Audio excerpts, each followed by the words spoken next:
Bismillahirrahmanirrahim. Peygamber Efendimiz sallallahu aleyhi ve sellem 7 sınıf insan vardır ki Allah onları hiçbir gölgenin bulunmadığı günde arşın gölgesinde gölgelendirecektir.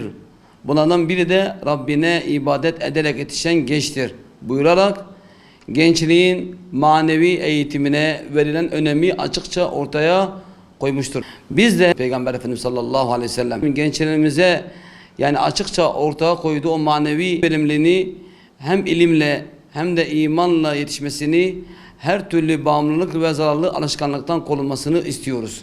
İstanbul Valiliğin okullarda öğrencilerin, eğitim çalışanların ibadet ihtiyaçlarını karşılayabilmeleri amacıyla uygun ibadet alanları oluşturmasına yönelik aldığı kararı biz Siirt Diyanet Sen olarak destekliyoruz. Eğitim kurumlarında öğrencilerimizin ve eğitim çalışanlarımızın temel hak ve özgürlükleri kapsamında ibadetlerini rahatlıkla yerine getirebilecekleri uygun alanların bulunması son derece önemli ve yerinde bir adımdır. Öğrencilerimizin ibadetini güvenli ve uygun ortamlarında yerine getirmeleri önemli bir ihtiyaçtır.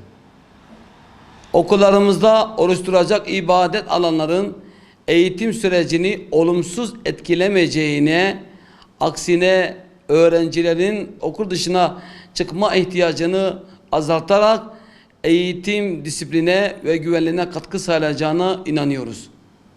Manevi değerlere saygılı öğrencilerin ihtiyaçlarını gözeten bu yaklaşımın ülke genelinde yaygınlaşmasını faydalı olacaktır. Biz Siirt Diyanet Sen olarak Türkiye'deki bütün kalan 80 ilin valisi İstanbul valisini örnek alıp özelde Siirt valimizi yani İstanbul valisi gibi ihtiyaç olan mescitlerin bir an önce karar alıp bütün okullarımızda mescitler olunmasını destekliyoruz.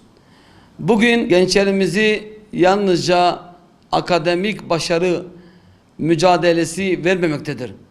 Aynı zamanda uyuşturucu, alkol, dijital bağımlılık, şiddet eğilimleri ve gençlerimizi hedef alan çeşitli zararlı akımların oluşturduğu ciddi tehditlere karşı karşıyayız. Gençlerimizi bu tehlikelerden koruyacak en güçlü dayanak, sağlam bir inanç, güçlü ahlaki değerler ve manevi eğitimdir.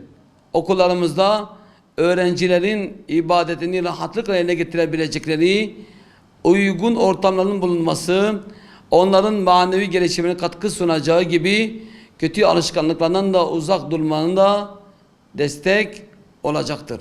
Eğitim yalnızca akademik bilgiyle sınırlı olmadığını düşünüyoruz. Çocuklarımızın, gençlerimizin milli ve manevi değerlerine bağlı, ahlaklı, sorumluluk sahibi bireyler olarak yetişmeleri güçlü bir toplumun ve güçlü bir geleceğin temelini oluşturacaktır.